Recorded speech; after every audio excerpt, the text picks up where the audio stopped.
Good morning. Thank you for having me. I have the two beds behind me. The suite looks comfortable. It's going to be a great experience for somebody. Oh, that's fantastic. All right, we're going to talk about that in a second, but we got to start by asking about the quarterbacks that have been in the playoffs that we've watched since the regular season ended. How impressed are you with the quarterback play so far during the postseason?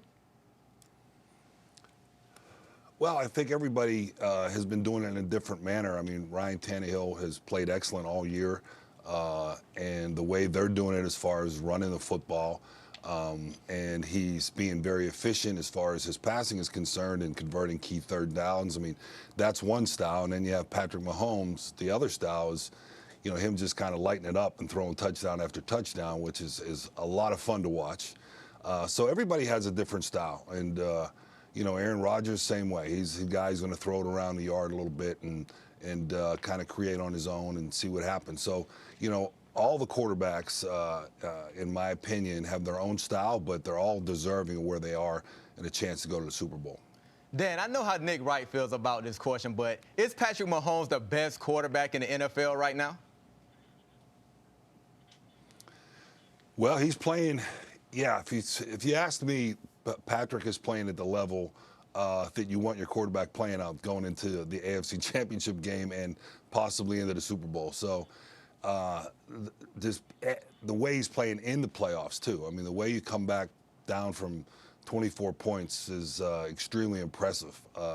So I would say that, yes. There was not a single throw on the field, Dan, that you couldn't make. Different arm angles. There's great, pardon me, video of you in practice. You never did it in a game, but in practice throwing behind your back on a dime to receivers. Since you retired, who has the quarterback or two with the best just raw arm? The best arm in the NFL that you've seen post Dan Marino is who? Well, that's a good question because there's been a lot of great guys with big arms, and it's not only the big arm, but it's also accuracy. And Aaron Rodgers, I would say, since I retired, you know, Brett Favre was one of those guys, and I played against Brett, and we were kind of in the same era. But Patrick Mahomes, some of the throws he makes is extremely impressive, and you know, you love to have guys like that can make the big throws, but also are accurate and competitive and love football. And, you know, that's the most important thing for a quarterback. Dan, you have no idea how happy you made my partner just by saying the words Patrick Mahomes. You have made his day. Dan, you played all 17 seasons with the Dolphins. We don't see that kind of longevity with one team anymore at a high level of success. Do you think, first of all, how much do you think Tom Brady has left? And is he better off leaving the Patriots for his 21st season? Well, that's a tough question, and to be totally honest with you, it should be up to Tom. If Tom wants to stay and play another year or play another 2 years there, he should. He should have that right to, because of what he's done for that franchise and what he's done for that team, and, you know, the New England fans and everybody. But if he wants to go and play somewhere else, he has that right too, because of what he's done. He's a Hall of Fame player. So it's going to be hard for him to make that call. It really is, because there is nothing that's going to replace playing football. And I went through it myself, and I decided not to go anywhere else and retire after 17 years. And that's a tough one. I mean, it's not easy, and especially the way Tom has been so competitive throughout his career, it's going to be a tough one on him. Dan, I'm curious how surprised you are that we're even in a position where we're asking the question when Brady never wanted the question to be asked, will he play somewhere else? When they were coming off their 6th Super Bowl this offseason, he went to them asking for a contract extension, not even a top dollar contract extension, and the team did not give him one, and that's what has led us to where we are now. How surprised are you, because you alluded to it, he deserves the right to finish his career there, that the Patriots didn't lock this up as a guarantee before this season even began? I mean, that's a tough question also, but at the same time, you can see, because Tom's was getting up in age, that maybe that's how they wanted to handle it and see how the year went. Me personally, I'm a quarterbacks guy, so I would have taken care of Tom ahead of time. Dan, I grew up in Delray Beach. That's in South Florida. So I watched you play your whole career in Miami. I'm interested to know which quarterback playing today reminds you the most of how you played. You know, I think it's Aaron Rodgers, really. I mean, but he was probably much more mobile than I was, especially later in my career, and he's been around a while. But, you know, he has a unique style throwing the ball, strong arm, very accurate. You know, one of those guys that I would say plays with no fear as far as, you know, trying to make throws that he thinks he can make. So I'd say he's probably the closest one.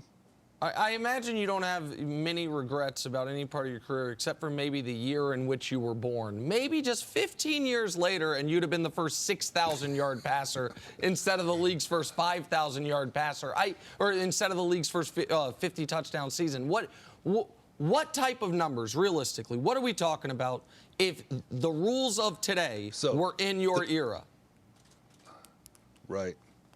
So I think that not only me, but some other guys would have thrown for 5,000 yards if the rules were like they are today. But you know what? Since I don't have to prove it, I could stand here and just tell you I throw for 6,000 yards, 60 touchdowns, no problem. Hey, Dan, we talk so much about what players would you like to play with, who'd you like to be alongside with. Is there a current NFL coach, a head coach, that you would most want to play for that sort of fits your style best?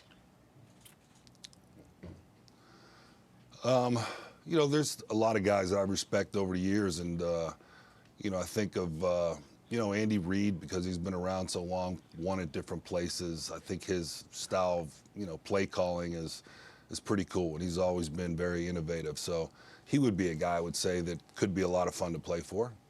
Dan, Brandon mentioned he grew up rooting for the Miami Dolphins growing up in South Florida. Since you retired, the Miami Dolphins have been searching, forget for the next Dan Marino, just the next quarterback who can play there consistently for a long time. They might have the opportunity to take that guy in this year's draft in Tua Tagovailoa. He obviously also has enormous concerns because of the injury. If you're the Miami Dolphins, if he's on the board at number 5, is the injury too much for you to make that pick, or is that someone you'd be comfortable with being the next quarterback of the Miami Dolphins? Well, I think he is one heck of a player for sure, and a guy that a lot of teams are going to really take a hard look at, and probably, you know, someone will take him.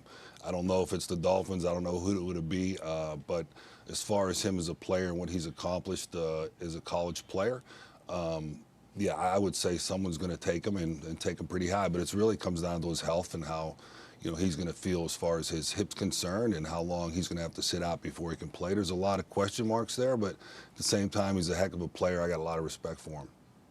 All right, Dan, you're down in Miami getting ready for the Super Bowl. You also look extremely comfortable this morning sitting there. You're working on an exciting project you mentioned earlier, Courtyard by Marriott at Super Bowl 54. Tell us all a little bit about it. Well, yes, it's the Super Bowl 54 Courtyard by Marriott Sleepover Suite. And they have a suite here, and there's about 40 seats in it. They got a bar set up. They got two beds behind me here. And it's a contest that they put on, and they're the official hotel of the NFL in this Super Bowl.